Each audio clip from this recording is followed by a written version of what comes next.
Hola amigos, ¿cómo están? Televidentes, oyentes, seguidores, cibernautas que siempre están pendientes de las redes de Café con Voz y que los viernes nos acompañan acá en Enfoques con Luis Galeano, una mesa virtual que semana a semana ponemos delante de sus ojos para hablar sobre las noticias que han ocupado titulares durante los últimos días. Hoy es viernes 12 de septiembre del año 2025 y les agradezco muchísimo, como siempre, que nos den me gusta, que nos compartan para que más gente tenga la oportunidad de ver este intercambio de ideas, este intercambio de enfoques sobre lo que ha sido noticia últimamente.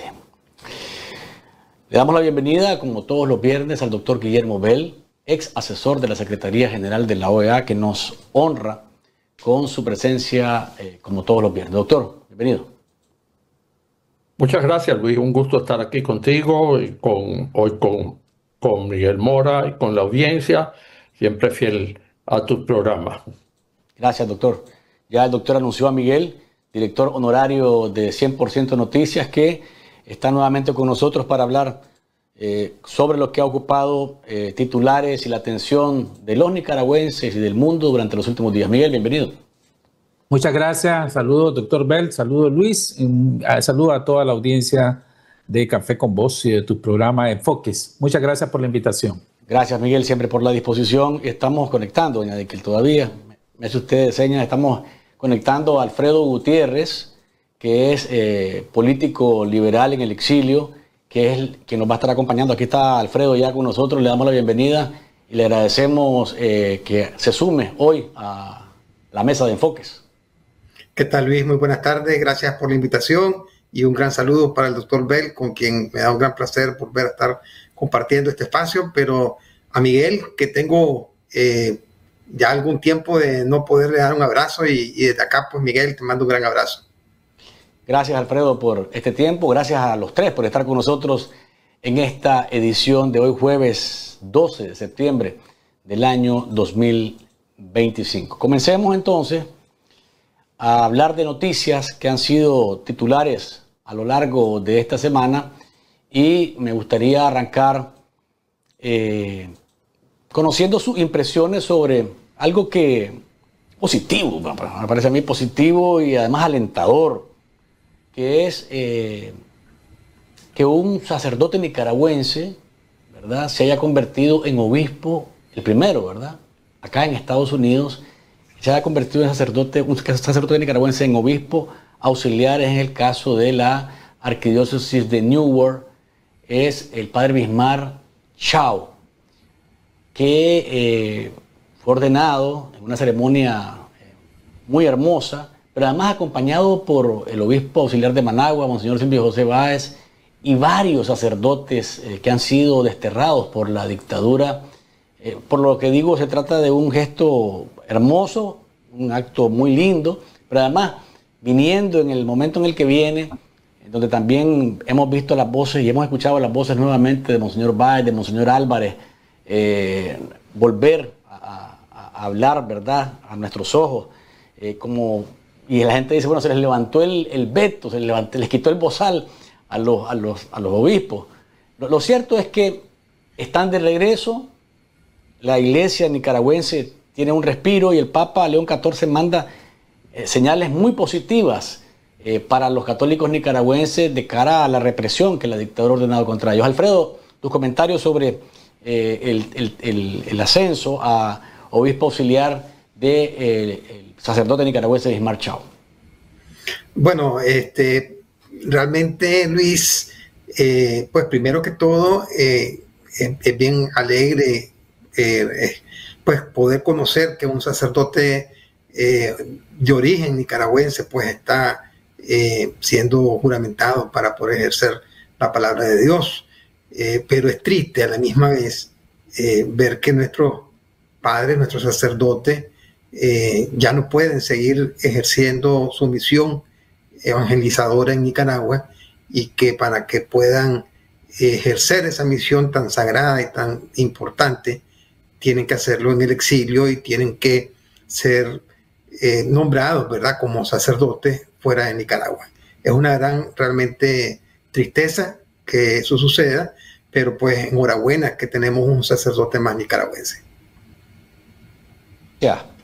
Gracias, Alfredo. Miguel, te escuchamos sobre este tema que de nuevo se trata de un aliento, ¿no? En medio de toda esta tempestad que la dictadura ha desatado en contra de la Iglesia Católica y contra la Iglesia nicaragüense. También los evangélicos han tenido su dosis en esta situación. Sí, yo lo miro altamente positivo y tiene que llenar de orgullo al pueblo nicaragüense. Por dos cosas. Primero, porque la Iglesia Católica ha sido la que ha llevado la voz de defensa del pueblo oprimido y reprimido y asesinado y perseguido en Nicaragua. Es una iglesia mártir, peregrina, que ha estado al lado del pueblo. Y con el cambio, como te decía, la vez que tocamos este tema y miramos a los tres obispos con el Papa, yo esperaba que les levantaran el voto de silencio, de obediencia, de silencio que le había impuesto el Papa anterior, porque ya era necesario, es necesario escuchar para la feligresía católica y para el pueblo en general, el pueblo cristiano, la voz que le llamamos profética, o sea, la voz de acompañamiento, la voz de lo que está pasando en Nicaragua y en base a la palabra de Dios, pues qué es como uno como cristiano tiene que reaccionar ante estos tiempos tan oscuros que está viviendo nuestro pueblo. Es un orgullo que don Bismarck Chaut esté siendo elevado a esta categoría, pero me siento más alegre y más completo al escuchar las homilías de Monseñor Silvio Báez, nuestro buen amigo, y ya ver nuevamente a don Rolando Álvarez, Monseñor, ya estar hablando, aunque va calentando motores, pero sabemos que los dos, sabemos cómo piensan los dos, sabemos la talla de nicaragüenses y de pastores que son, y eso tiene que alentar, y ha alentado, me imagino que sí, al pueblo cristiano en Nicaragua. Gracias, Miguel. Doctor Bell, parece que el Papa León XIV trae una posición completamente distinta a la de Francisco en relación a cómo tratar el tema de la Iglesia Católica en Nicaragua, porque callarse, guardar silencio, no funcionó al final. La dictadura hizo lo que le plació y parece que León XIV dice, un momento, aquí no podemos seguirnos callando. El pueblo nicaragüense necesita esa voz de aliento, de denuncia y de clamor de justicia. Doctor Bell, desde el punto de vista, porque aquí estamos hablando el jefe, el jerarca de la Iglesia Católica, pero el jefe de Estado del Vaticano también. A mí me parece una señal sumamente alentadora que su santidad León XIV haya recibido a los obispos nicaragüenses que se encuentran en el exilio.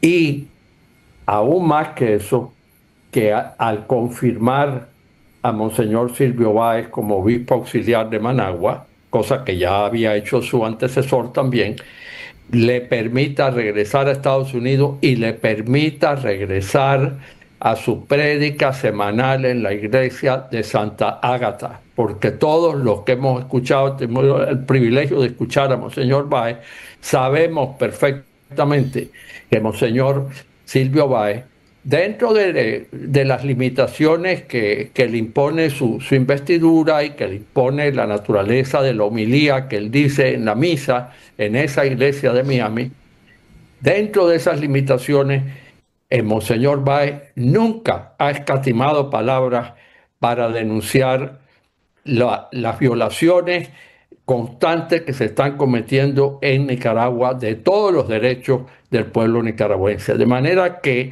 darle de nuevo la autorización a Monseñor para que diga lo que él piensa y lo haga dentro de su prédica sacerdotal en la iglesia, en la Santa Misa, es sumamente importante y es un cambio evidente con respecto a la política del antecesor del actual Papa. Yo diría algo más. En muchos aspectos, o en algunos aspectos, mejor dicho, el Papa León sigue algunas directrices que comenzó a imprimir en la Iglesia Católica el Papa Francisco. eso no es de extrañar, puesto que el candidato del Papa Francisco para sucederlo era este sacerdote, este gran sacerdote agustino de nacionalidad estadounidense, que es hoy el Papa León XIV. De manera que más significativo aún que en el tema Nicaragua, definitivamente su santidad el Papa ha adoptado una línea distinta de la que tenía el Papa Francisco, que era una línea de máxima cautela, de sí confirmar a Monseñor Báez en su cargo, pero todos sabemos que Monseñor Báez regresó de esa confirmación y no se le oyó hablar más ni se le vio más en esa misa tan concurrida no solo por los nicaragüenses, sino muchos latinoamericanos residentes en Miami que van a escuchar su prédica los domingos. Así que lo considero sumamente alentador, muy positivo y un cambio que todos debemos celebrar. Gracias, doctor Bell. Pues quería comenzar con este tema porque definitivamente es positivo, es alentador y es como bálsamo en la herida, ¿verdad? Escuchar nuevamente a nuestros sacerdotes y tener a un obispo nicaragüense ordenado acá como tal en los Estados Unidos, como es el caso de Ismar Chao, lógicamente que nos llena de satisfacción. Vamos a otro tema. Y es el tema relacionado con Laureano Ortega, que sigue obteniendo de sus papis más poderes. Y en este caso tiene que ver con algo que es muy delicado. Le han dado poderes extraordinarios, plenipotenciarios, como se les quiera llamar, para firmar acuerdos comerciales y de otra índole con zonas de Ucrania que han sido ocupadas por Rusia luego de la invasión. Estamos hablando de Jersón, estamos hablando de Zaporilla, estamos hablando de Lugansk, ahí zonas que ni Naciones Unidas ni ningún gobierno democrático reconoce como territorio ruso. Ucrania había dicho a través de su Cancillería que iba a actuar de conformidad de conformidad a la diplomacia le permite y de conformidad a cómo fuesen trascendiendo las cosas. Ya esta firma es un paso, según los que conocen de esto, un paso hacia adelante en el desafío de la dictadura hacia Ucrania. Alfredo, vimos un mensaje que los liberales le mandaron al presidente Volodymyr Zelensky, en la que le piden que si Laureano llega a la zona, ¿verdad?, o a los territorios para firmar esos acuerdos o para ir a tomarse fotografías por ahí, que lo cuiden mucho, que él se convertiría en un héroe para los nicaragüenses si le dan el cuidado debido a Laureano Ortega. Te dejo esto en el tintero para escucharte sobre este comentario y además de eso, ver desde tu perspectiva el alcance que tiene esta decisión de la dictadura de desafiar a Ucrania. Bueno, Luis, sí, efectivamente nosotros decidimos pues poner un ex, ¿verdad? Un mensaje en ex, pues citando la cuenta del presidente Zelensky, pues porque es evidente, ¿no?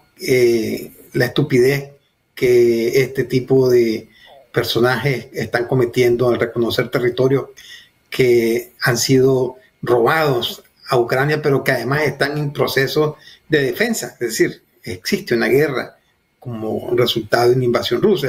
Y pues nosotros dijimos, bueno, ¿por qué el presidente Zelensky, si este tipo llega por esa zona, pues no podría tomar algún tipo de acción y se convertiría, por supuesto, en un héroe para los nicaragüenses si lograran capturar o algo por el estilo a este señor por esa zona?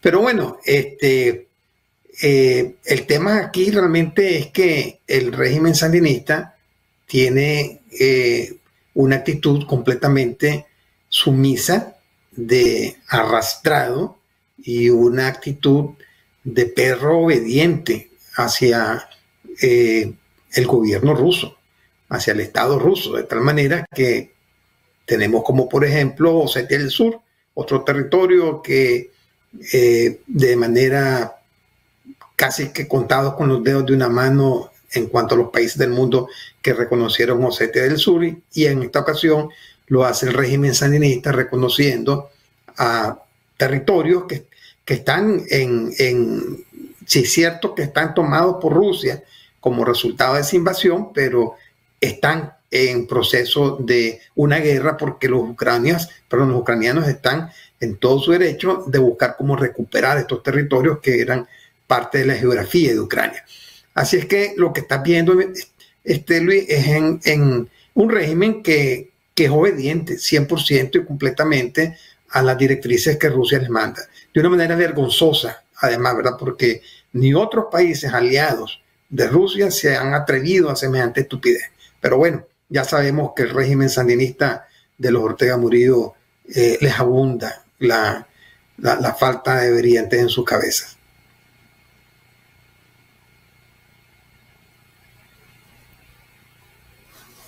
Miguel, consecuencias, porque se habló de que se iba a responder de conformidad como se fuesen dando las situaciones. Una cosa es de boca y otra cosa es firmar un documento ya que te da poderes plenos para firmar acuerdos comerciales, acuerdos diplomáticos con zonas que son ocupadas por la fuerza. Sí, a mí me llama la atención, bueno, el cinismo y la hipocresía de la dictadura que tienen el estilo marxista-leninista o socialista. Ellos se defienden en el concepto de soberanía, ¿no? Eso lo tiran todo el tiempo, somos soberanos. Incluso la codictadora llegó a decirle a Marco Rubio en uno de estos días que es un sepulturero de las soberanías. Yo le diría más un látigo de la dictadura. Y aquí es mi punto.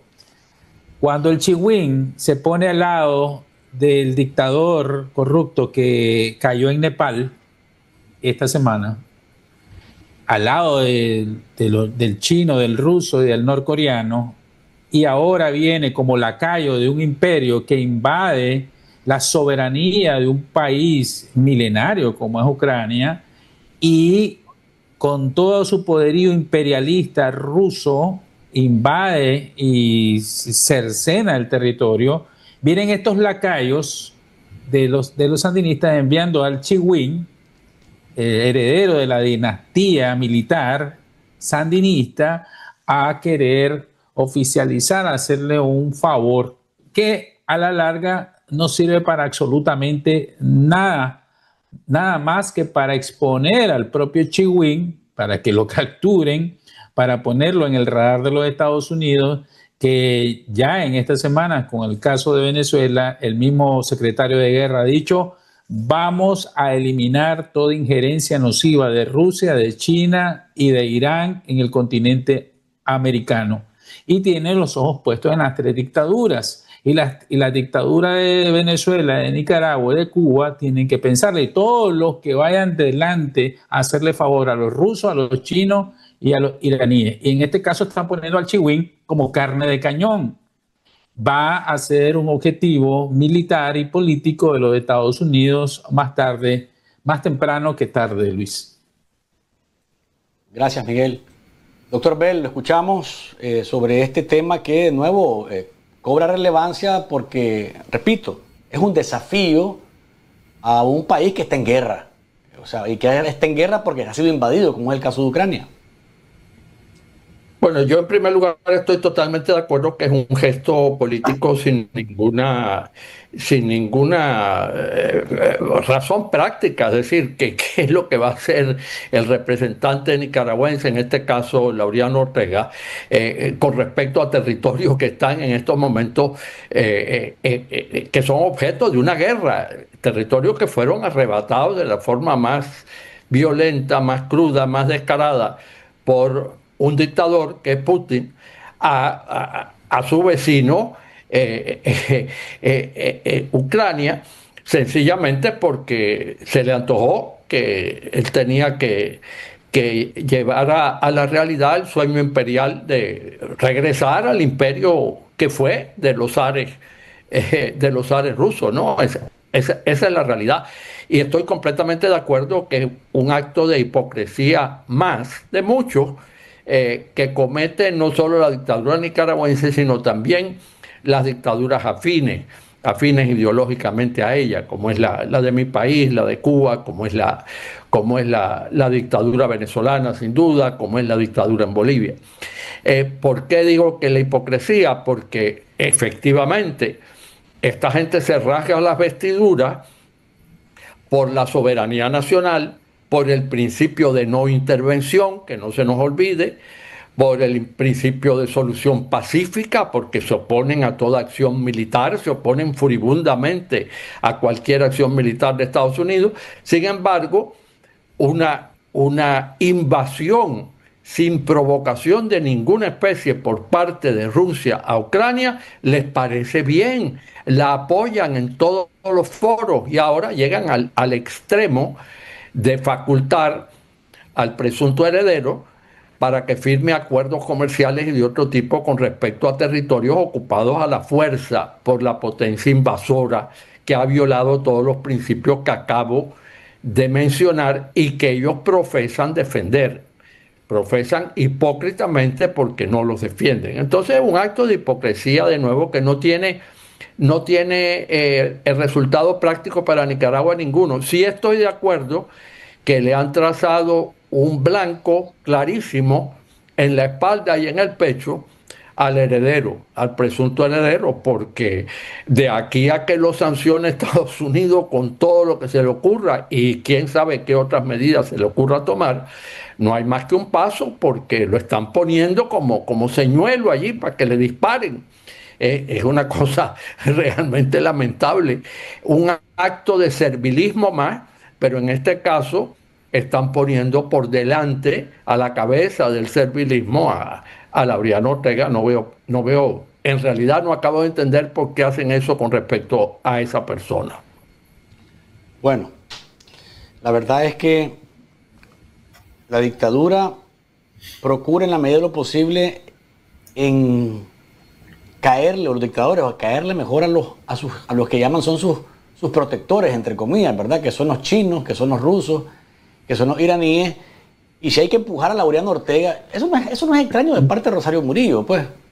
O sea, Rosario Murillo es capaz de darle espalda a sus hijos. Eso es la mejor muestra, soy la América, pues, ¿no? Y partiendo de ahí, uno puede sacar cualquier conclusión de parte de ella. Y por tanto, poner a Laureano como blanco, ¿verdad?, de un posible ataque o sanciones, pues no sería nada extraño. Quiero hablar con ustedes también de este tema. La prensa publicó, en el caso de los Baltodano Cantarero y los Baltodano Monroy, toda una trama que tiene que ver con corrupción, tiene que ver con tráfico de influencias, que tiene que ver con los manejos que hacía la dictadura en relación a corrupción, lo que llaman corrupción autorizada y no autorizada. El caso Momotombo indica que Álvaro Baltodano Monroy se aprovechó de la posición de su papá, Álvaro Baltodano Cantarero, asesor de los Ortega Murillo, para quedarse con la planta Momotombo. Incluso la vio venir antes de que terminara la concesión que tenían los israelíes de Ormat, y decide acercarse a socios, algunos de ellos familiares de él en México, para decirles que es un tremendo negocio el que se pueden meter y que su papá ya habló con el gallo, que es como identificaba a Daniel Ortega, el hijo de Álvaro Baltodano, y que su papá ya había hablado con el gallo para que esa empresa quedara en sus manos. Hoy día, los Baltodano Monroy están tras las rejas, acusados de lavado de dinero, porque se aprovecharon también de que los socios del hijo del general en retiro, Baltodano Cantarero, entraron en conflictos, y hasta ahí una serie de juicios acá en Estados Unidos, se acusan de lavado de dinero y demás, y la dictadura se agarra de eso y se queda con la empresa, que lógicamente dentro de unos días va a aparecer una empresa de papel constituida por Juan, Pedro y Luis, asesorados por Emilio Rapachol y por, por Salvador Mansell, para decir, esta es la sociedad que ahora va a manejar Momotombo, y en realidad son los Ortega Murillo que están metidos en otro negocio más que no es nada despreciable. El negocio de la energía en Nicaragua es altamente lucrativo y estamos frente a una situación en la cual se desnuda una vez más cómo la mafia actúa.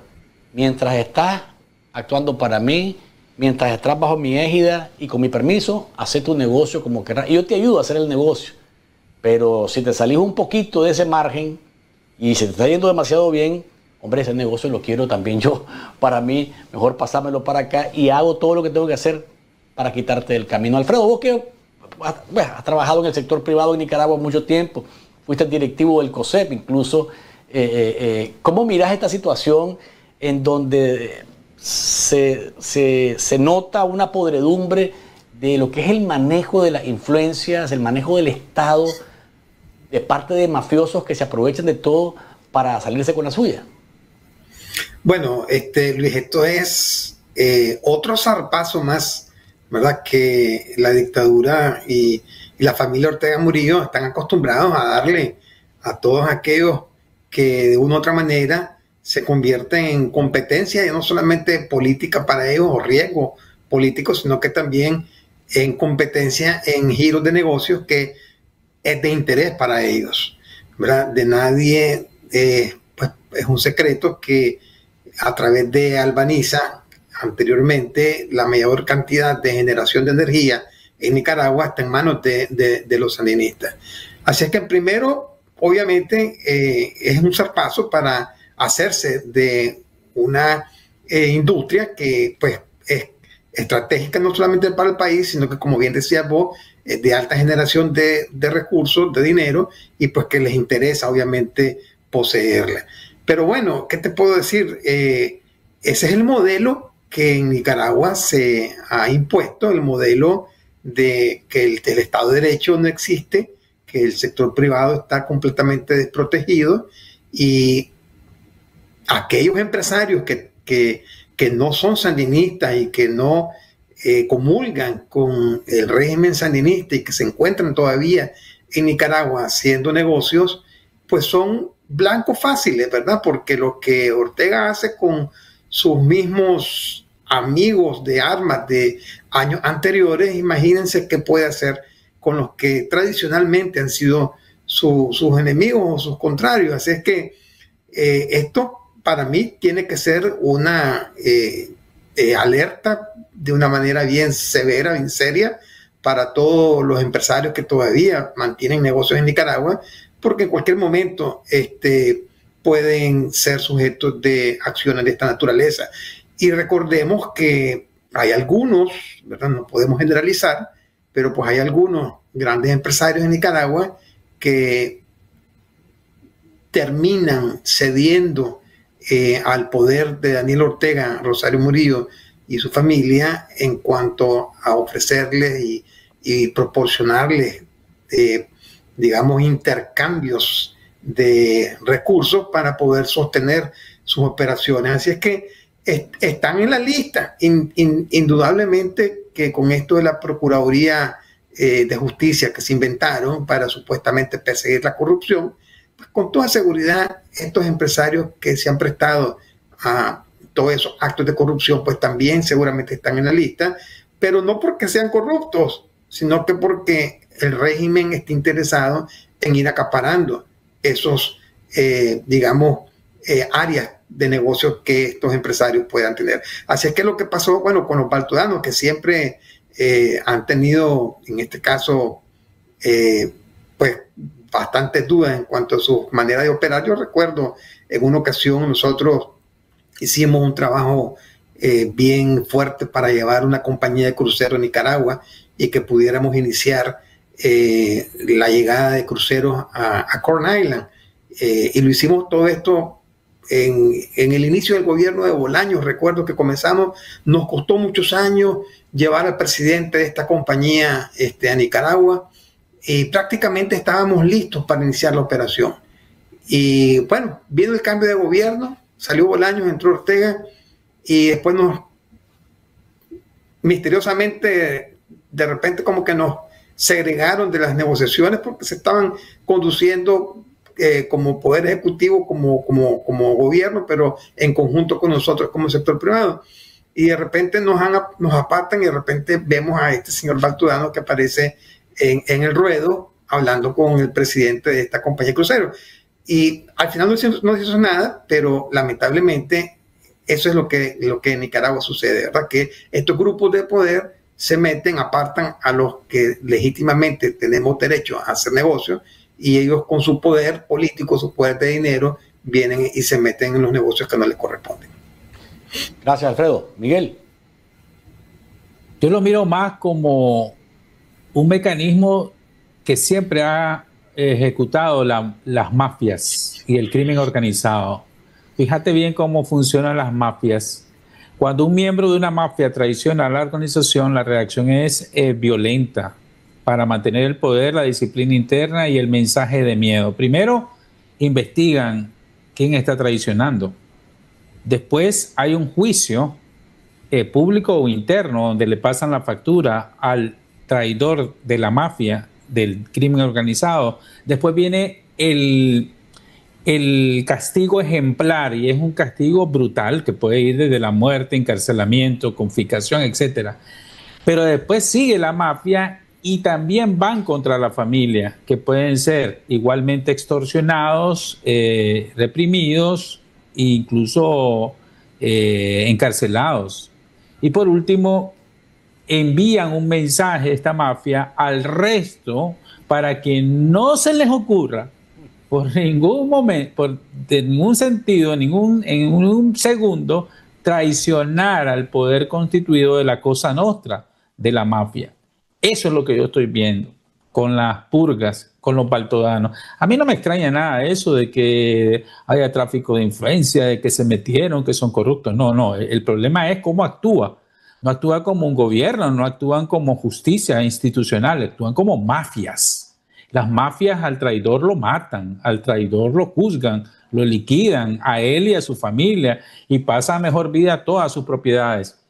Es una mafia, es como lo que Estados Unidos perfectamente está diciendo en Venezuela. Hey, eso no es un Estado, eso no es un presidente, eso no son instituciones, eso es un narcoterrorismo que está secuestrando a un Estado y que se reviste de soberanía para hacer su negocio de delincuencia internacional que perjudica no solo a los norteamericanos, sino a gran parte del continente americano.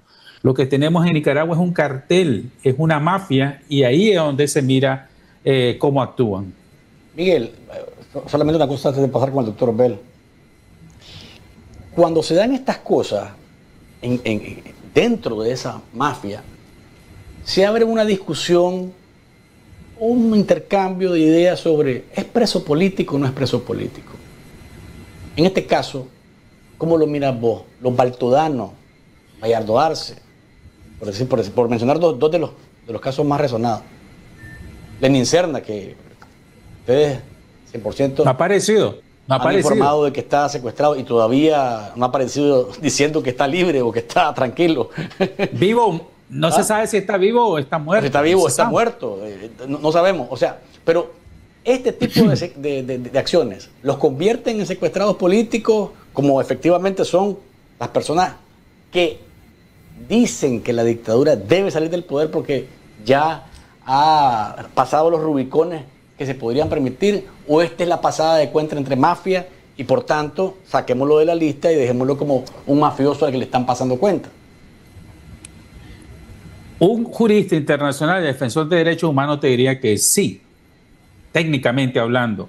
El problema, y aquí es los matices, es los intereses. ¿Por qué lo hacen? Nosotros lo hacemos porque queremos una Nicaragua libre, porque queremos democracia y no queremos una dictadura totalitaria y corrupta, ¿verdad? Ni una dictadura dinástica, por principios y valores de libertad. Por eso te hablaba de la mafia. El poder está ahí. Viene uno de sus círculos de poder, Bayardo Arce, Lenin Serna, Baltodano, y dicen, no estoy de acuerdo con el jefe de los capos, ¿ya? Con los dictadores. ¿Por qué? Porque tengo intereses, porque mi negocio no va a rendir, por cualquier cosa, y viene la traición, porque son parte del mismo grupo. Y se oponen y conspiran. aquí está la palabra, es conspiración. Conspiran contra los jefes de la mafia, y estos jefes de la mafia los purgan al estilo mafioso, como lo había dicho anteriormente.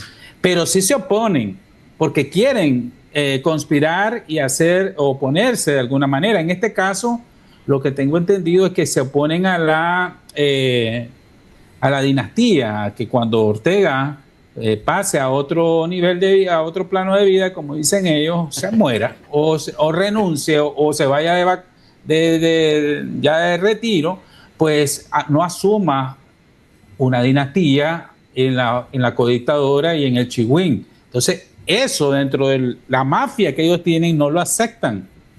Por tanto, se oponen políticamente y viene la pasada de factura de la purga. Técnicamente te diría, se están oponiendo. Por tanto, son presos de oposición política. Pero ahí tiene que haber muchos matices. Esto no es blanco y negro. Y los opositores, o sea, los más de 100 presos políticos, el doctor de Granada que está siendo torturado. Thierry Estrada, ese es un preso político. Ese es un preso de conciencia porque no está de acuerdo con la dictadura y ellos lo están masacrando y están torturando a él y a su familia y casi los 100 presos políticos que tenemos. Pero son los intereses los diferentes. Pero claro, si a mí me pregunta, presos políticos son ese doctor y el resto de compatriotas que están presos. Gracias, Miguel. Antes de pasar con el doctor Bell, rápido, Alfredo, ¿vos qué pensás sobre esto? Sí, no, yo lamento que pues no coincidir con Miguel en este aspecto, pero estos son unos delincuentes dentro de un grupo de delincuentes. Y como bien sí Miguel decía, es un problema entre la mafia.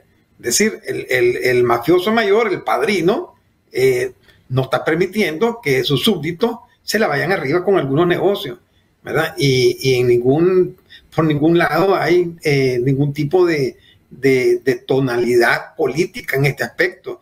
Es decir, que Bayardo Arce, que Lenín Serna, que los Baltudanos y esos históricos estén en contra de la sucesión de la Rosario Murillo, ese es otro tema.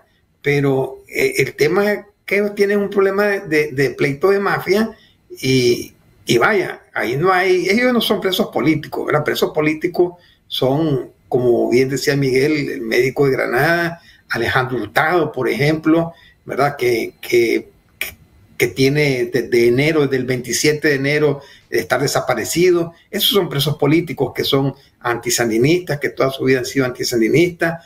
Ese es el preso político que está sufriendo en las argátulas del FSLN. Pero estos, como bien dije, pues son pleitos entre mafiosos. Con cada lado un preso político de ninguna manera. Yo solo quiero aclarar, porque después se malentienden las cosas. Yo dije, técnicamente, no sé si el doctor... vamos a darle al doctor Bell la palabra para ver qué nos dice. Técnicamente, alguien que se opone, por ejemplo, Baltodano, Bayardo Arce, están en contra de la sucesión dinástica y conspiran políticamente. Lógico, ellos son corruptos, ellos son mafiosos y todo eso, pero están en unas... ¿Por qué interés lo están haciendo? Es diferente al interés de los presos políticos, a los que yo reconozco. Y aquí es donde quiero aclarar bien las cosas. Técnicamente te dirían, sí, es un preso político un mafioso. Sí, este preso político es de principio y conciencia. Pero lo que dicen eso no soy yo, lo dicen los derechos humanos, ¿verdad? Simplemente te puedo decir eso, pero que yo en lo personal, siendo un ex preso político en 2 ocasiones, sé en carne propia que es ser un preso político en Nicaragua y a quienes se tiene que reconocer como tales. Gracias. Gracias, Miguel. Doctor Bell, usted es como, aquí el doctor Bell nos va a aclarar la situación desde su perspectiva porque es un hombre que tiene una gran experiencia. Primero el comentario, doctor, en relación a este manejo mafioso bueno, en Cuba también ocurre, ¿no? Cuando los mismos miembros de la mafia se meten y tratan de sacarle provecho, ahí viene la pasada de cuenta dentro de esa mafia, pero ¿eso lo convierte en presos políticos, secuestrados políticos?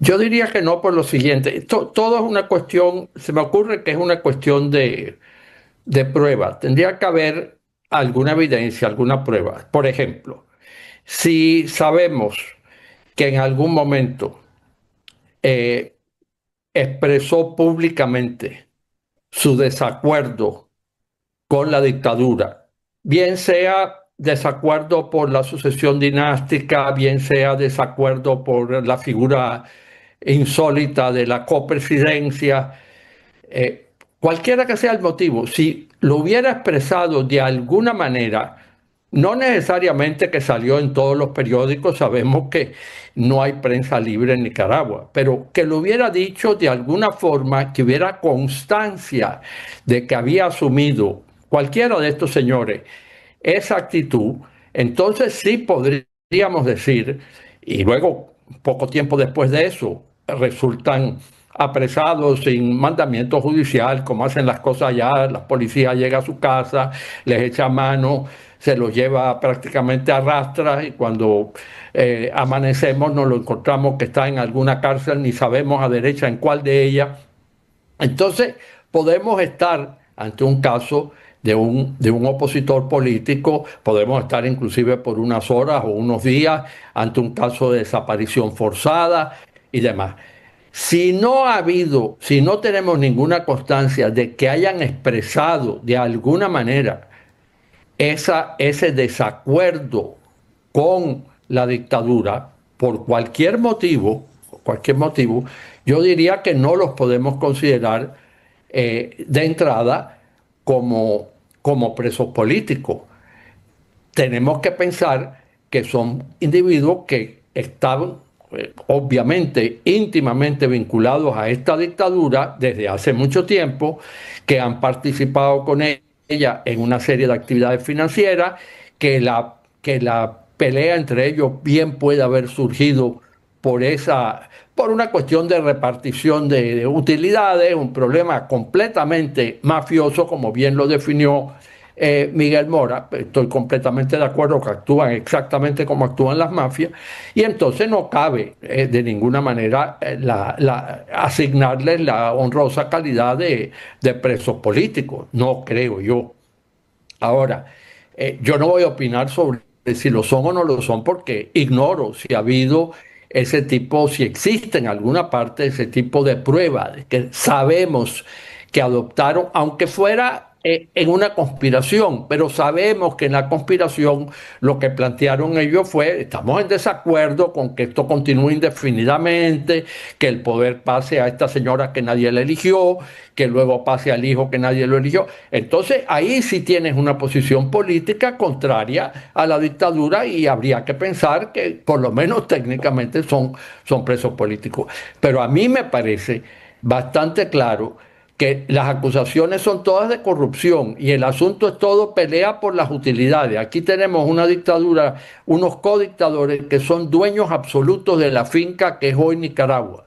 Son dueños de todo. Allí no se puede llevar a cabo ninguna actividad empresarial o de otro tipo si no tiene el permiso de los dueños de la finca.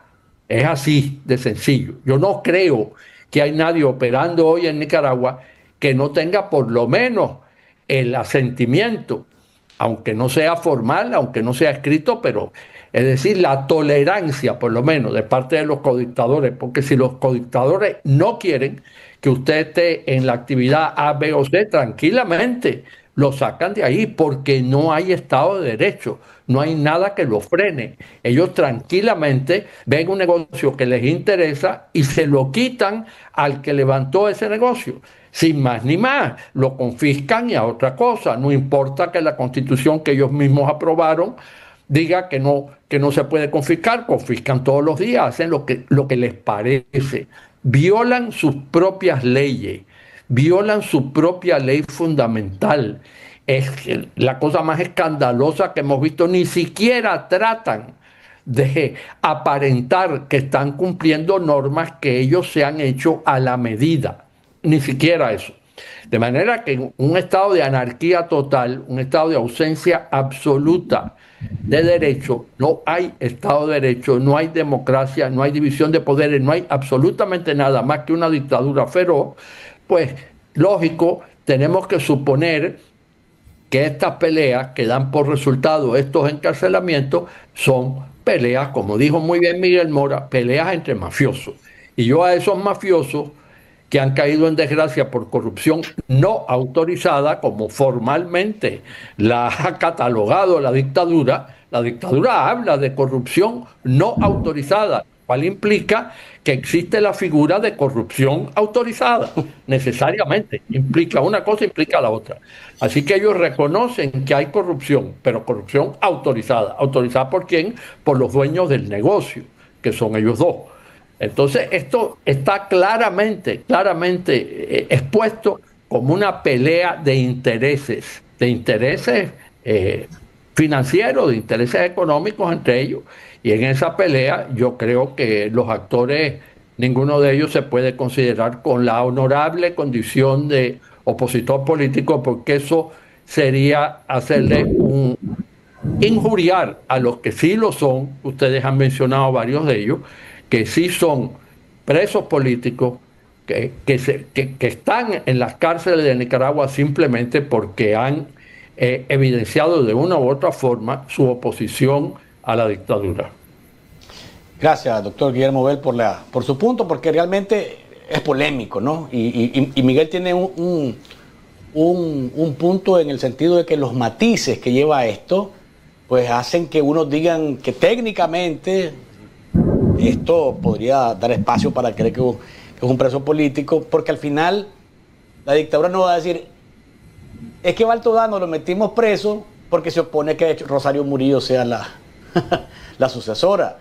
Se agarran de cualquier cosa que les sirva de pretexto para encerrarlo, pero al final es la cosa nostra. O sea, nosotros actuamos, somos mafiosos, y si te opones a nuestras disposiciones como jefes mafiosos, entonces te vamos a inventar que te robaste un chancho, que te robaste un caballo, que te llevaste un carro, o que estabas lavando dinero. Y cuando estabas lavando dinero, porque, a ver, esto de Momotombo tiene rato de estar el pleito entre ellos mismos, entre los socios. Y entonces, mientras todo eso pasaba, la dictadura se desentendía de ese lavado de dinero, porque todavía Baltodano estaba metido en ese redil. Correcto. Pasa que ya hay que quitarle la posición de asesor, y después él se retira, pero se dan cuenta de que está, ¿verdad?, en contacto con exmilitares y con militares activos a través de un WhatsApp, porque eso es lo que se conoce, ¿verdad? Y le dicen, ¿sabes qué? Vení para acá, traición a la patria, y vení, tu hijo tiene un negocio que lo logró porque nosotros se lo autorizamos a vos. Vos veniste a decirnos que le diéramos esa concesión, que se la quitáramos a los israelíes, y que tu hijo la asumiera. Ahora va a venir para acá también con eso, porque Laureano, Juan Coca o cualquiera de nuestros hijos son los que lo van a manejar de ahora en adelante. Déjenme hacer una pausa comercial, amigos que están en el panel. Cuando volvamos, después de casi 2 meses, se conocen en Costa Rica detenciones por el caso del asesinato de Roberto Sancam. Esto fue hoy viernes. Y también le daremos espacio, lógicamente, al tema de Venezuela, que sigue siendo noticia y sigue generando una enorme expectativa lo que está pasando por ahí. Hay una premisa que plantearon esta semana uno de mis invitados, se las voy a decir luego de la pausa, para ver si ustedes coinciden con lo que él plantea sobre el presente y futuro de Venezuela, el presente y futuro, por tanto, de Nicaragua y de Cuba, que son la triada de las dictaduras en las Américas. Vamos a la pausa comercial y regresamos con más acá en Enfoques con Luis Galeano. Quédese por ahí. En tiempos de censura, informarse es un acto de libertad. Llega la nueva aplicación de 100% Noticias, diseñada para dispositivos móviles imposible de censurar. Más moderna, más liviana, más poderosa que nunca. Tu experiencia será más ágil, personalizada e interactiva. Descubrí las nuevas funciones que te mantendrán siempre informado. Vos elegís qué querés recibir. Activa o desactiva alertas por categorías, política, migración, internacionales y más. ¿Sos de los que lee de día o de noche? Cambia entre el modo claro y oscuro en configuración. Infórmate en video con nuestros shorts en una galería estilo Reels, todo integrado en la app. Damos prioridad a temas claves: migración, economía, elecciones, desastres naturales, crisis políticas y coyunturas sociales. ¿Querés leer más tarde? Guarda tus noticias favoritas en Mis Contenidos y accede cuando quieras. Suscríbete fácil al boletín desde la app y recibí lo más relevante directo en tu correo electrónico. En Nicaragua somos la plataforma digital que se atreve a seguir innovando. 100% Noticias es el único medio nicaragüense con una aplicación móvil de alta tecnología, pensada para informarte con inmediatez, libertad, claridad y seguridad sin censura. Descárgala hoy mismo, disponible en App Store y Google Play. Informarte es tu derecho. Defenderlo, nuestra misión. 100% Noticias, con primicias a toda hora.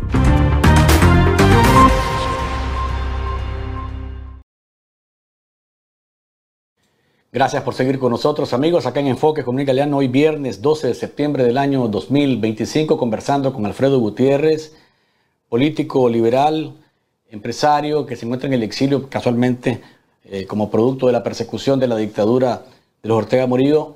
Miguel Mora, director honorario de 100% Noticias, y el doctor Guillermo Bell, ex asesor de la Secretaría General de la OEA. Amigos, hoy viernes temprano, conocimos que en Costa Rica, después de casi 2 meses, hay resultados de la investigación que se ha hecho, ¿verdad?, alrededor del crimen, del asesinato de Roberto Sancán. 4 personas detenidas, una mujer y 3 varones, y se señala al varón de apellido Chávez Medina como el que orquestó desde el punto de vista material el asesinato. Todos ellos de barrios o ciudadelas pobres, de acuerdo a lo que decía Randall Zúñiga, el director del organismo de investigación judicial, y llama la atención la afirmación de Zúñiga sobre el patrón del asesinato, con muchas similitudes a los 2 atentados en contra de el opositor Joao Maldonado. Todavía no hay un vínculo, dice Randall Zúñiga, con otro país en relación a lo que todos hemos afirmado que es un asesinato por encargo, pero habría que esperar si se captura, por ejemplo, al gatillero, que es un joven de 20 años de apellido Carvajal, y ver si ellos dicen quién les encargó y cómo les encargó el asesinato de Roberto Sancán. Alfredo, ¿qué futuro le miras a la situación? Porque la OIJ o el OIJ dice, ya nosotros cumplimos con nuestro trabajo, pero falta, desde nuestra perspectiva, mucha caña que moler. Estás en mudo, creo. Estás en mudo. Creo que le pusiste en mudo a la copa. No. A ver, perdón. ¿Me escuchan? ¿Me escuchan? Ahora sí, adelante. Okay. Efectivamente, yo creo que lo que el OIJ ha hecho es lograr dar con la primera fase de la investigación, ¿verdad?, que es precisamente la captura de los actores materiales del asesinato.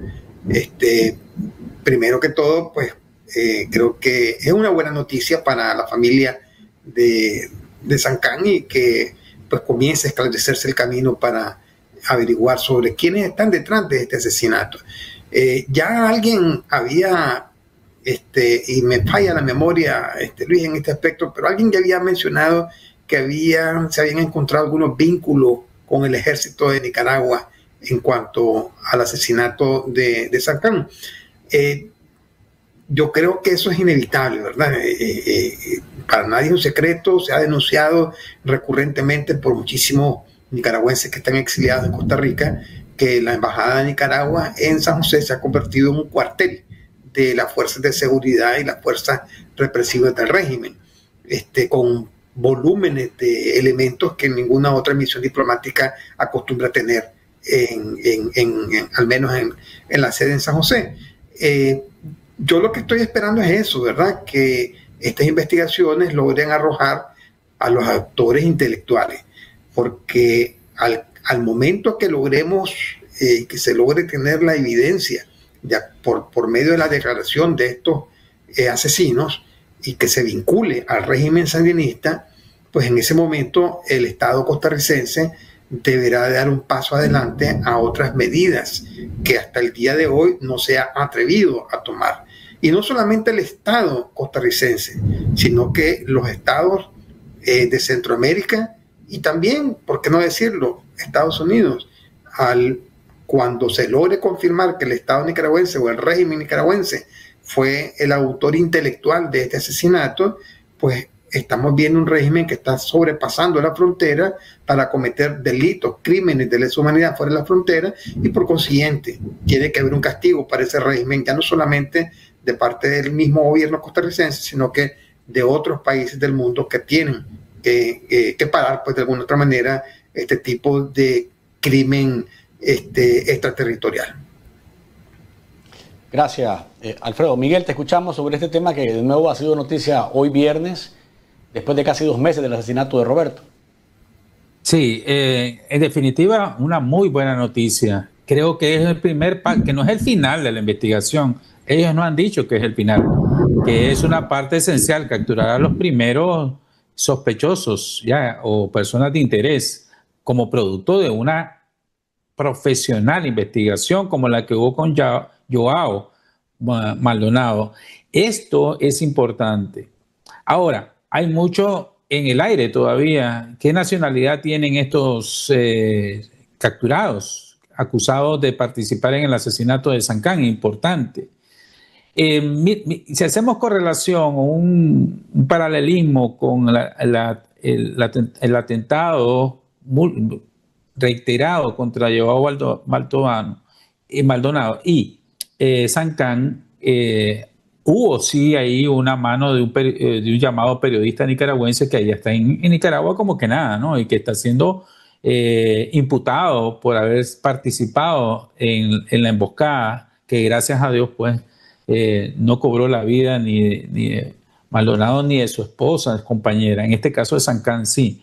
Pero me permito leer lo que dijo a la pregunta que estaba diciendo, de que si está no relacionado, en este caso último de la captura, le preguntan al responsable de la investigación, ¿se está realizando algún tipo de diligencia o investigación de inteligencia en Nicaragua para determinar si hubo alguna intermediación u orden desde allá? Buena pregunta, diría yo. La contestación también es muy buena. Él contesta, bueno, eso es parte, como le digo, de la investigación que tenemos. Una de las líneas bastante fuertes es que este crimen fue ordenado políticamente. Sabemos que el señor Sancán era opositor al régimen nicaragüense, al presidente Ortega, y que realizaba constantemente reuniones y actividades en ese sentido. Incluso tenía un programa de radio. Por eso reitero, dice el funcionario Tico, que la hipótesis más fuerte es que se trata de un crimen ordenado políticamente. Cierro la cita. Te está diciendo que la investigación avanza y que no descartan el móvil principal, que Sancán era un opositor, y tomando lo que pasó con Joao y tomando lo que le pasó a él,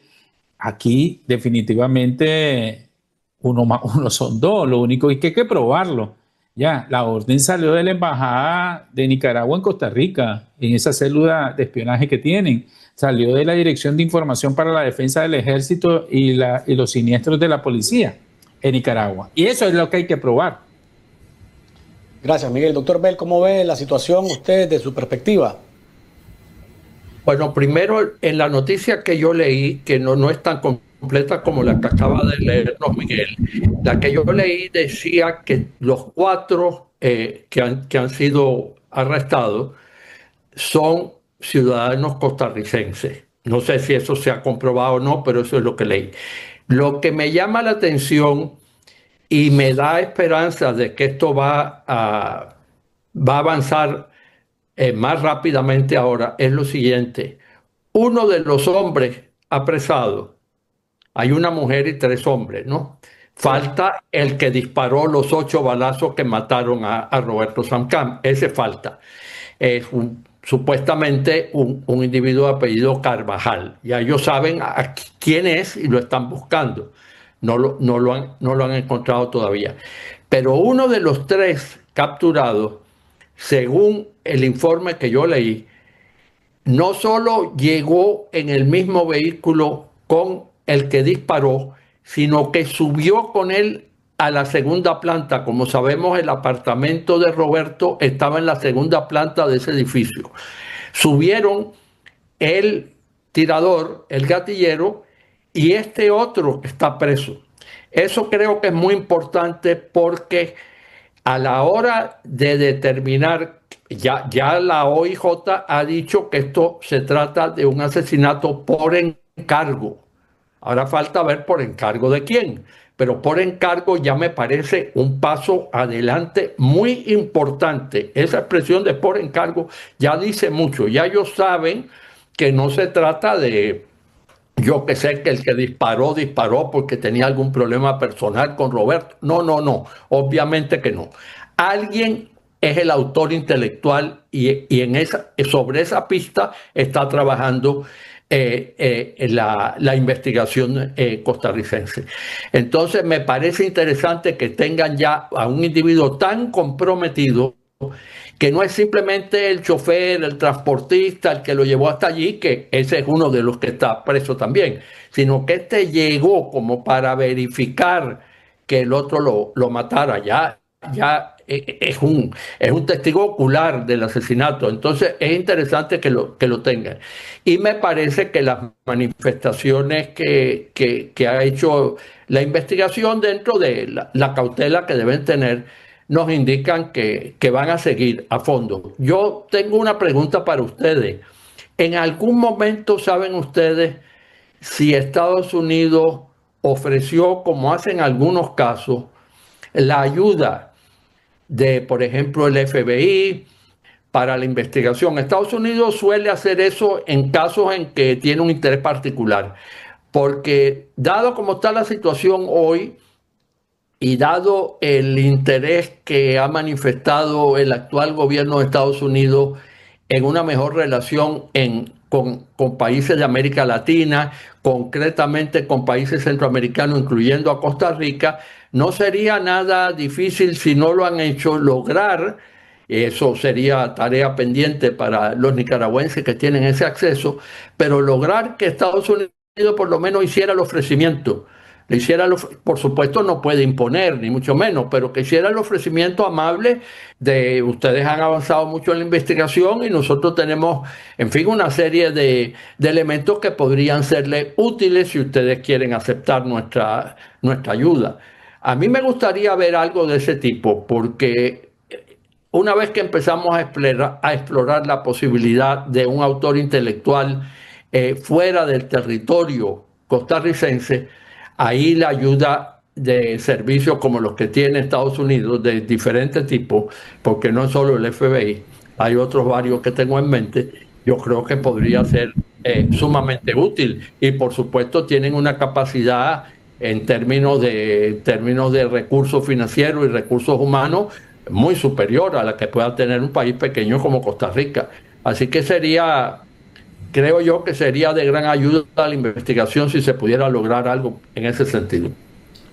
A su pregunta, doctor, al día siguiente del asesinato de Roberto Sancam, la Oficina de Asuntos del Hemisferio Occidental del Departamento de Estado, además de lamentar la muerte del exmilitar nicaragüense, ofreció a las autoridades costarricenses el apoyo para que los asesinos y sus responsables rindan cuentas. Hasta ahí quedó el ofrecimiento.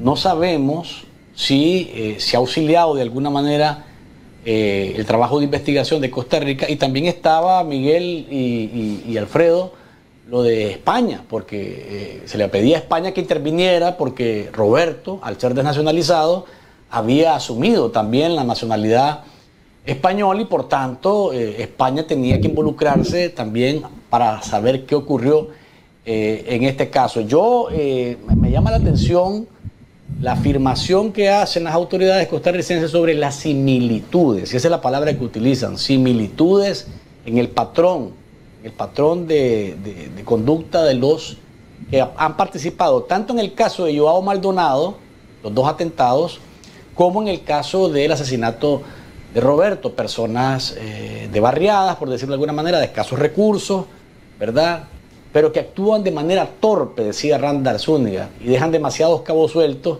y eso permite que la investigación y la captura de ellos no se vuelva tan compleja. La pregunta que queda aquí, que creo que todos estamos, es, llegaremos al final a conocer, me llamó el general X o el general Y, para decirme que, o el fulano de tal, y nosotros vincularlo en Nicaragua con gente de poder de la dictadura para determinar que sí hubo un encargo de asesinato de tinte político y que eso tenga como resultado más acciones del Ejecutivo costarricense y de la comunidad internacional? En este caso, Miguel. Yo creo que sí, pero creo que Costa Rica está jugando lo que nos ha demostrado en los dos casos, que actúa profesionalmente. Auxiliado por la Interpol, no, yo me imagino que por Nicaragua no, porque ahí tienen a un sospechoso que anda libremente, ¿no? Por el caso del primer atentado, y no van a dar ninguna ayuda a Costa Rica, pero creo que con Estados Unidos puede estar trabajando porque son altamente eficientes, o sea, el seguimiento que se le da es parecido al seguimiento que se da aquí en Estados Unidos por el último caso de Charlie Kirk, bueno, por ejemplo, aunque es más rápido, son 33 horas de diferencia, la tecnología es mucho más avanzada, pero aquí dieron con todo el grupo de sicarios, o supuestos sicarios, tengo que decir, pues profesionalmente, supuestos sicarios, que fueron contratados. ¿Por quién? Ahí está la pregunta, y la pregunta es más que obvia, Luis, la contestación. Doctor Bell, el alcance de comprobarse algo así, porque Miguel lo dice, ¿verdad? Obvio, dice. ¿A quién le estorbaba a Roberto? No le estorbaba a los sicarios que participaron en su asesinato. Es más, o sea, ¿y este más de quién es? O sea, ¿quién es? A un medio perfil deben de hacer de quién es. Ah, es un tipo de Nicaragua que habla de política. Te van a pagar tanto, listo. Acaba con el doctor. La implicancia de que se llegara hasta ese punto de comprobar el encargo de asesinato político, desde el punto de vista diplomático, desde el punto de vista de acción, ¿qué correspondería? Estamos adelantándonos un poco, pero para ya plantear escenarios de lo que se correspondería en relación a Costa Rica y a la comunidad internacional.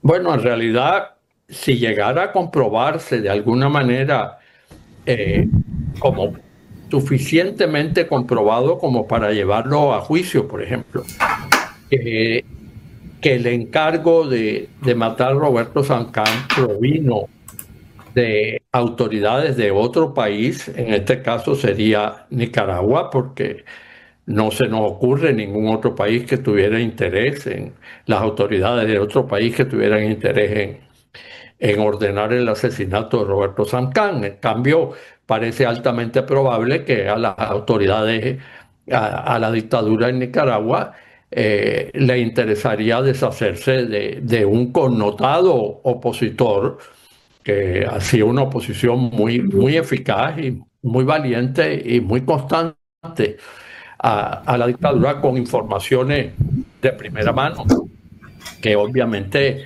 tienen que haber molestado mucho a la dictadura. Pero si se llegara a comprobar eso, estaríamos sencillamente, estaríamos de todas maneras ante un hecho netamente criminal. No estaríamos, creo yo, ante ninguna otra consideración, porque estaríamos ante un delito.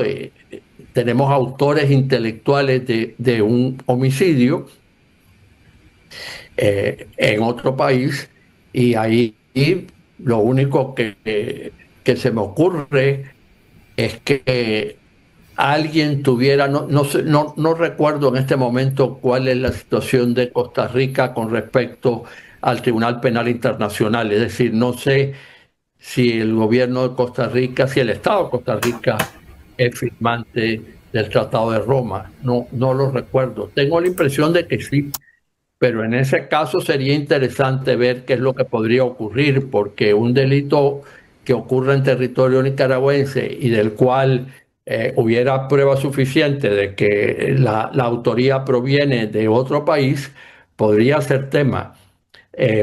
Podría ser materia para llevar a un tribunal internacional como sería este. Es lo único que se me ocurre que podría venir como consecuencia no de una presunción, pero sí de una constatación fehaciente que pudiera presentarse en juicio de que los autores intelectuales estaban en Nicaragua. Aquí verificando, doctor, sí, Costa Rica forma parte del Estatuto de Roma. Así que habría que pensar si la naturaleza de ese asesinato podría encajar dentro de los crímenes para los cuales tiene competencia ese tribunal. Habría que ver eso primero. Y en ese caso algo podría hacerse por ese lado. Desde luego, eso aparte de las denuncias que se hagan de otro tipo en foros internacionales y demás, y las consecuencias políticas y diplomáticas. Me preguntabas por el aspecto diplomático más que por el aspecto jurídico, y mejor que sea así. En realidad, desde el punto de vista diplomático, le puede causar un enorme problema a la dictadura de Nicaragua, porque esto puede dar pie para una serie de declaraciones en foros internacionales que pongan a esa dictadura aún más en el banquillo de los acusados de lo que está en la actualidad. Voy a hacer un comentario interesado. Ojalá que, si se da ese escenario, sirviera para despertar de su largo letargo con respecto a Nicaragua al señor Randín allá en la OEA, que está dormido y parece que no se quiere enterar de lo que está pasando en Nicaragua. Entonces ahí no le quedaría más remedio que darle paso a lo que quiera decir esa organización con respecto a un hecho tan grave como sería ordenar el asesinato de un opositor político en territorio de otro país. Y ahí estamos en una situación muy grave, y creo que ni Randín pudiera seguir tapándole los delitos a Nicaragua como lo está haciendo hasta el momento. Gracias, doctor Bell. Vamos con Venezuela. Si escuchan ruido es porque está lloviendo, ¿no? Y entonces ese es son los truenos que están haciendo de la suya. Vamos a hablar de Venezuela para finalizar el programa, porque es uno de los temas que más ha ocupado la atención durante las últimas semanas, y esta última en particular. Y hablando de Costa Rica, Alfredo, ha sido clarísimo Costa Rica de llamar narcogobierno a Maduro y compañía por su relación con el cartel de los soles, sumándose a la coalición internacional informal, por llamarla alguna, porque no hay nadie que esté llamando a montarte a este bus y nos vamos todos juntos, sino que de manera voluntaria hay países que se han ido sumando a declarar al cartel de los soles como como un grupo terrorista. En el Europarlamento votaron también para que se hiciese de esta manera. Están pidiendo a la Unión Europea que lo hagan. Mientras tanto, en Venezuela, Maduro hace ejercicios con traje de fatiga militar, se levanta muy temprano con el jefe de las Fuerzas Armadas durmiéndose al lado de él, demostrando un cansancio extremo, ¿verdad?, por la situación que están viviendo. El matón de Diosdado Cabello dice que no van a retroceder y que están equivocados si creen los estadounidenses que va a ser fácil, que no conocen la historia de Venezuela y lo aguerridos que son ellos en estos casos, que vencieron al imperio español y que ahora están contra el imperio más fuerte de todos los tiempos, y que Venezuela va a salir airosa.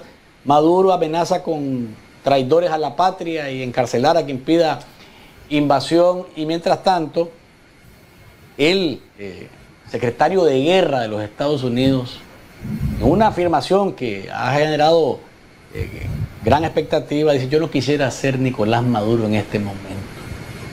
Yo quisiera, y él tiene que tomar decisiones. Es decir, en medio de todo este escenario, hablaba con Arturo Macfield, lo entrevisté durante la semana, y él decía una premisa que es la que le decía que se les iba a plantear para ver qué dicen ustedes. Dice Macfield: Maduro se va en septiembre, todo el mes. Si no se va Maduro en septiembre, se queda una década más, incluso en el poder, porque tiene que ser rápido.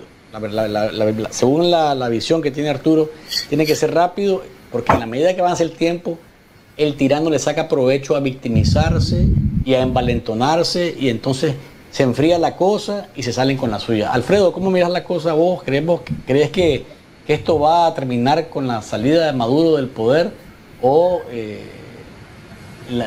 las cosas se le puede aguar, como decimos, a los estadounidenses, lo cual sería un gran fracaso, definitivamente? Bueno, primero que todo, mis disculpas, que como bien decís vos, con el clima como está ahorita, una rayería y se interrumpió el internet un momentito. Pero mira, regresando al tema de Venezuela, Estados Unidos ni para la intervención en Panamá efectuó la movilización militar que tiene desplegada en este momento en el Caribe Sur de nuestro continente. Definitivamente que ese poderío que está en este momento enfrente o muy cercana a las costas venezolanas no está de paseo y tampoco está ahí para obstaculizar las pequeñas lanchas, yates o submarinos, porque también los tienen, que trasigan droga. No es el rol, no es el papel de la Armada norteamericana. Para eso hay otros cuerpos, como el US Coast Guard, por ejemplo. Así es que definitivamente lo que estamos viendo es una movilización que tiene tampoco un objetivo de amedrentar. Lo que estamos viendo es una movilización previa a una acción. Lo que sí yo estimo, creo y estoy convencido de que no va a haber una intervención de hombres en tierra. Es decir, la orden cuando se dé no va a ser para que haya una fuerza de 5.000, 8.000, 10.000 elementos de la Marina norteamericana que ingresen al territorio venezolano en una intervención tradicional. Yo sí estoy convencido que esto se va a destacar con una serie de ataques quirúrgicos para desarmar, desarticular todita la estructura de defensa militar que pueda tener el régimen, y por supuesto que va a buscar cómo desarticular a los principales líderes del cartel de los soles que se apropiaron de un territorio que se llama Venezuela. Por supuesto que esto tiene una implicancia que va a traer sangre. Es lamentable, ninguna acción militar per se está exenta de que hayan costos humanos, y pues es muy probable que esto genere costos humanos colaterales. Yo creo que los principales liderazgos de la oposición venezolana están claros de ese escenario, pero además de que están claros, saben también que sus propias vidas, sobre todo para los que están allá, también corren peligro, porque hemos visto al delincuente de Diosdado Cabello decir que antes de que ellos salgan van a pasarle la cuenta a los líderes opositores. Así es que yo sí veo, Luis, que esto es una acción inminente. He escuchado con mucha atención declaraciones que Luis Quiñones, un ex Navy que ha estado muy cerca de la Casa Blanca en la primera administración Trump y también en esta, he puesto mucha atención a muchas de sus declaraciones, y todo tiene una línea bien clara. Como bien dice el dicho, todos los caminos conducen a Roma. Es decir, aquí no estamos viendo que hay una dualidad o una posibilidad de que esto no termine ejecutándose. Y por otro lado, la misma personalidad del presidente Trump te lleva también a pensar de que no va a haber paso atrás. Es decir, el presidente Trump no está acostumbrado a exhibirse como una persona débil, a exhibirse como una persona que no logra tomar decisiones y que está entre uno y otro. El presidente Trump tiene un carácter bien fuerte, y este tipo de movilización, por supuesto, que tiene toda la característica de una decisión fuerte ya tomada de parte del presidente Trump. Así es que yo veo esto, como te dije, un asunto quirúrgico de inicio. Posteriormente sí van a tener que entrar tropas para garantizar la sucesión ordenada y la estabilidad del nuevo gobierno que se logre establecer en Venezuela. Obviamente que tendría que ser de Edmundo González y María Corina Machado. Gracias, Alfredo. Miguel, solamente para agregar en el briefing, María Corina Machado dice, esto tiene que terminar ya. Maduro tiene que aceptar la negociación o asumir. Hay una negociación, pues ahí hay un palanqueo fuerte. Y aquí, el doctor Bell nos va a decir después seguramente con un poquito más de propiedad, aquí los cubanos están jugando un papel determinante.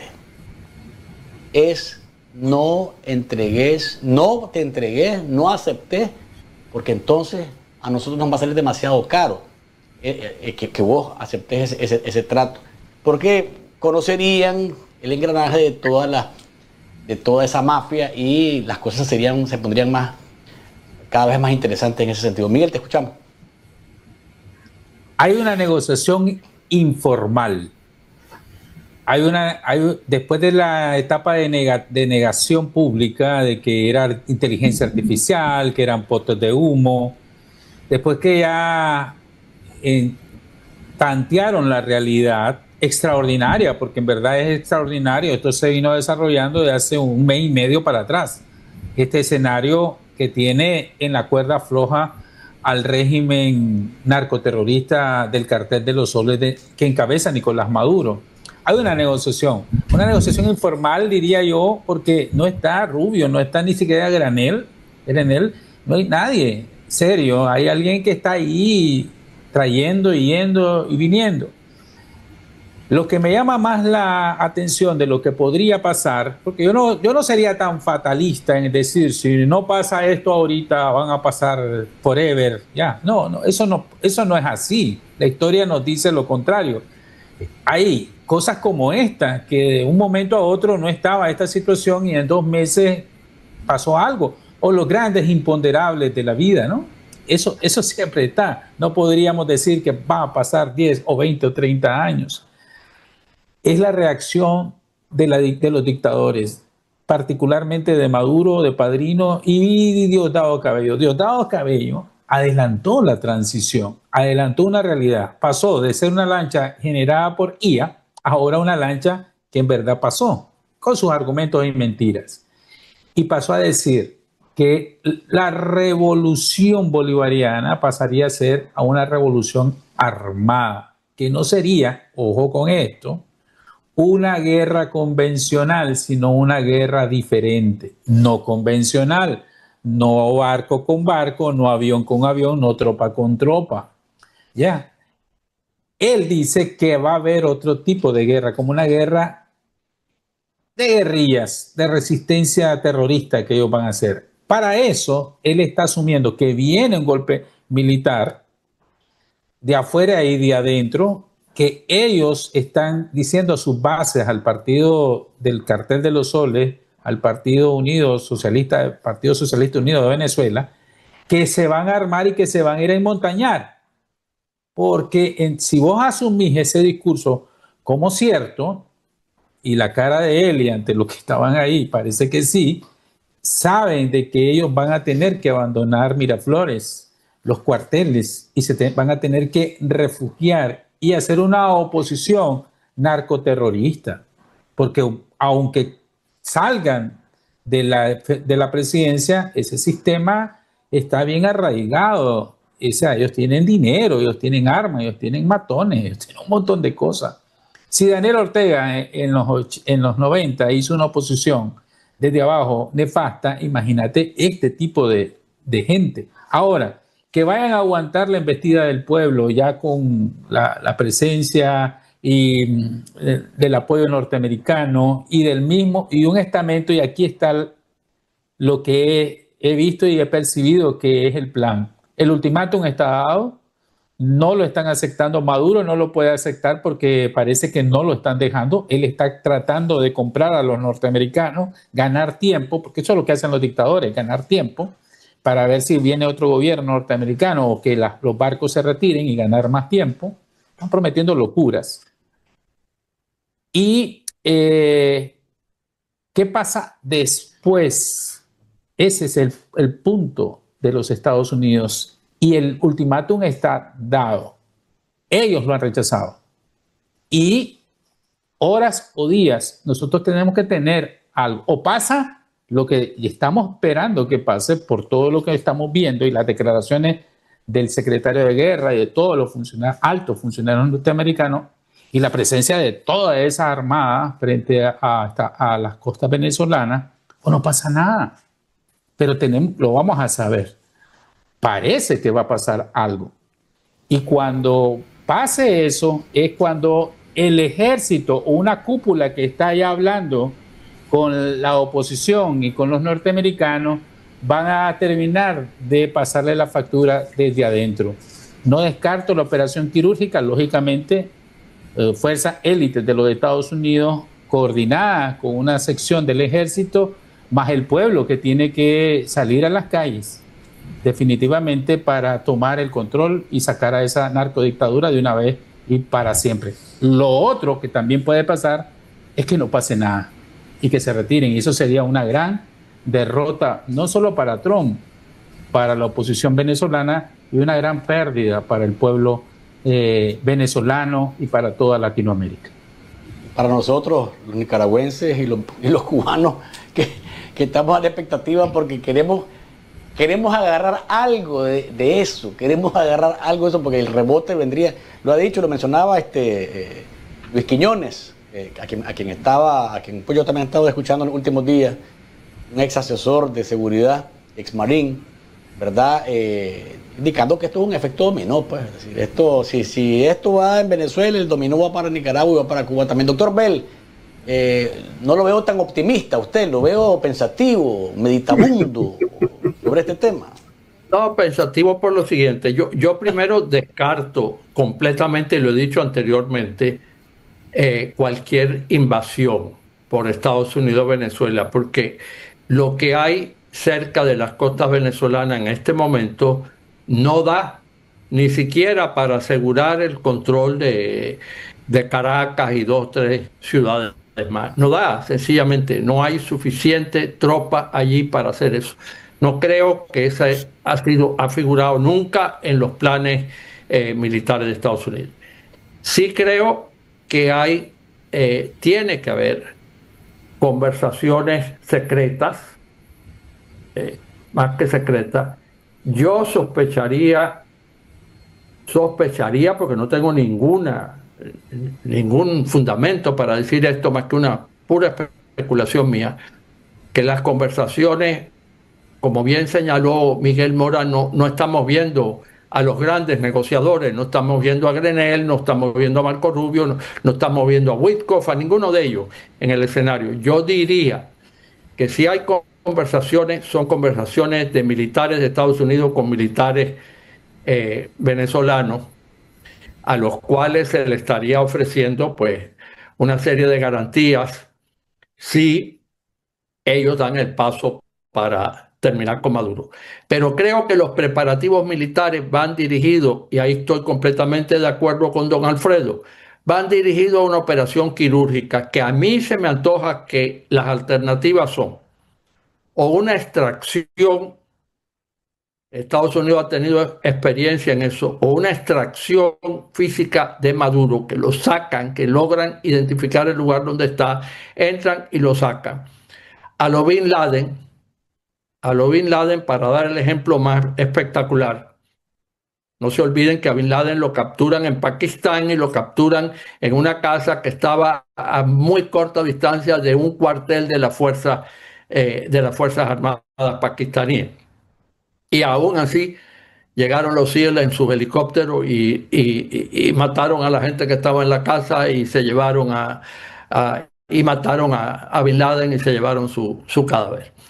De manera que podría ser por ese lado, o si eso resulta demasiado difícil o demasiado costoso en vida, entonces la alternativa sería una operación quirúrgica para bombardear determinados lugares. Y eso lo hace Estados Unidos a gran distancia, sin poner en riesgo a ninguna de sus fuerzas militares, ni hombres, ni equipos, ni aviones, ni barcos, ni nada. La distancia que van a disparar están fuera del alcance de las armas venezolanas, y lo pueden hacer. Y en eso también, en bombardeos quirúrgicos, tenemos ejemplos espectaculares muy recientes, y podrían hacer eso como una forma de producir el derrumbe específicamente del grupo que dirige el Estado, que dirige la empresa criminal de narcotraficantes que controla Nicaragua. Ir a la cabeza de los mafiosos y eliminarlos físicamente. Eso podría ser. Yo diría que las conversaciones con los militares, si las hay, son en el sentido de, bueno, ustedes pueden ser la garantía del retorno a la democracia, la garantía de la entrega del poder a los legítimos gobernantes, que son los que resultaron de las elecciones. Ellos no tienen el problema de que tienen en otros países. ¿Qué va a pasar después? No vemos dirigentes. No, los dirigentes están porque la elección que ganó Edmundo González y que ganó María Corina Machado fundamentalmente, ahí está. Y las pruebas de que esas elecciones dieron por resultado abrumadoramente, la voluntad popular abrumadoramente lo señaló como ganadores a Edmundo González y a María Corina Machado. Esas pruebas las tiene Estados Unidos de sobra. Entonces eso lo tienen resuelto. Lo que tienen que buscar es que de alguna forma el aparato militar responda desligándose de los capos y asegurando la transición democrática, que sabemos exactamente a dónde va y cómo va a ser, y que va a tener amplísimo apoyo popular. Yo creo que por ahí va la cosa. Ahora, estoy de acuerdo que esto no se puede mantener por mucho tiempo más, por muchas razones. Hay una razón que, bueno, Estados Unidos tiene aparentemente fondos ilimitados, ¿no? Por mucho déficit que haya y mucho que se lamenten del déficit todos los días, el hecho es que esta operación cuesta alrededor de $10 millones diario, y eso no se puede mantener indefinidamente. Pero lo peor no es eso, lo peor es el costo político. No puede el presidente Trump mantener a esta gente allí con el pretexto de que están realizando la labor que normalmente le corresponde, como dijo don Alfredo, a la Guardia Costera. La Guardia Costera de Estados Unidos sí tiene poderes de arresto, tiene poderes de policía, que no tienen las Fuerzas Armadas de Estados Unidos. Un marino de la Marina de Guerra de Estados Unidos, un infante de marina o un soldado o un aviador no puede arrestar al enemigo, no tiene poderes de arresto.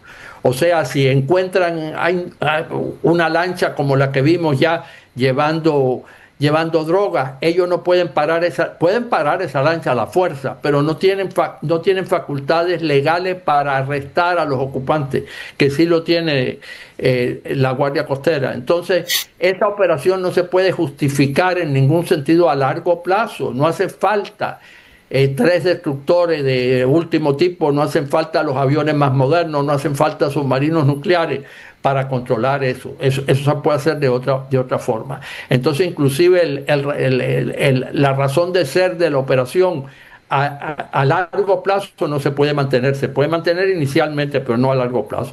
De manera que yo creo que hay una gran urgencia por encontrar una salida a este problema, y creo que sería un enorme golpe a Trump en el orden doméstico y por supuesto que en el plano internacional, si esto termina en nada y se queda Maduro en el poder y no pasa nada. Yo creo que el costo político nacional e internacionalmente es demasiado alto y no creo que esté dispuesto a pagarlo. Gracias, doctor Bell. Miguel, sí. Perdón, Luis, si me permitís un comentario adicional. Adelante, Alfredo, adelante. Gracias. Yo totalmente de acuerdo con el doctor Bell. Yo sí creo que si me preguntaras a mí, ¿qué haría yo? ¿Verdad? Yo sí haría una operación combinada, precisamente, de ataques quirúrgicos, como dije previamente, para desarticular toda la estructura militar de respuesta, pero combinada con una acción de extracción para poder capturar a Maduro, a Diosdado Cabello y a Padrino López. ¿Por qué? Porque capturando a estos 3 capos, lográs en el proceso investigativo posterior, en el proceso de interrogación que se tiene que llevar a cabo, lográs identificar todito el entramado que se ha hecho en Latinoamérica, y no solamente en Latinoamérica, ¿verdad? También en países europeos que se han beneficiado de la corrupción que ha impulsado el régimen chavista y ahora pues narcoestado. Así es que yo creo primero que sería interesante que logremos tener a estos capos presos para poder detectar qué es lo que, hasta dónde llega, digamos, hasta dónde llegaron los petrodólares y los dólares del narcotráfico en el hemisferio occidental.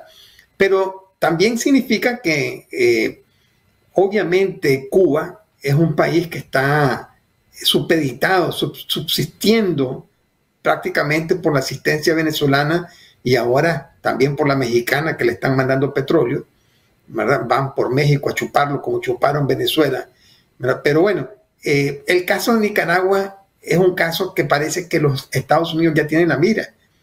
Me han llamado mucho la atención las declaraciones de 2 o 3 de estos expertos que están bien vinculados a altos círculos de poder del gobierno de Estados Unidos, que claramente han dicho que Nicaragua viene después, ¿verdad?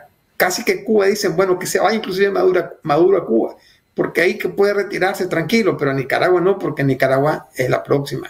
Es decir, hay una línea ahí bien interesante. Y también creo que todos estos países que están declarando al régimen de Maduro como un cartel de narcotráfico y un estado terrorista, es para ir organizando a todos los países, al menos del hemisferio, en cuanto a un rápido reconocimiento político a un nuevo gobierno que se logre establecer en Venezuela. Bueno, veremos. Veremos qué pasa, porque son horas de mucha expectativa, que, como decimos, generan demasiada ansiedad. Uno está viendo el X para ver en qué momento encuentra algo nuevo y distinto, alguna variante importante en relación a Venezuela. Y cuando uno escucha a María Corina Machado, uno se queda wow, porque ella habla con una determinación que te hace sentir que las cosas van a cambiar en las próximas horas, sí o sí. A tal punto que le dice a la población, ellos quieren ahora que vos salgas a defenderlo. Quieren que defendas a esa mafia. Pero vos quédate tranquilo porque todo va a estar bien. Ellos están solos, dice. Vos no. Es una cosa que uno se queda a la expectativa de una mujer que ha asumido un papel determinante en esa lucha de los opositores venezolanos por recuperar sus libertades. Alfredo, Miguel, doctor Bell, un placer tenerlos con nosotros en esta edición. Les agradezco muchísimo que nos hayan acompañado y les dejo por favor unos segunditos para que se despidan de la audiencia, que también les dice gracias por haber estado acá en Enfoque. Alfredo. Bueno, Luis, siempre agradeciéndote por la fineza de invitarme a participar y máxime de contar en esta ocasión con los prestigiosos doctor Bell y mi hermano Miguel, que tenemos que ver cómo un día de esto nos encontramos por ahí. Un abrazo y saludos para todos. Gracias, Miguel. Gracias, Luis, por la invitación. Un honor y un gusto siempre estar con el doctor Bell. Abrazo, Alfredo. Mi cariño y bendiciones para vos y tu familia. Muchas gracias. Gracias, doctor Bell. Muchas gracias, Luis, a ti. Muchas gracias a don Alfredo. Un gusto verlo de nuevo. Hacía rato que no tenía el gusto de verlo. A Miguel lo veo más seguido y me gusta mucho. Me encanta compartir contigo aquí, Miguel. Un abrazo. Gracias. Muchas gracias. Bendiciones a los tres, a ustedes, amigos, también bendiciones y gracias por habernos acompañado en esta edición de Enfoques. Vamos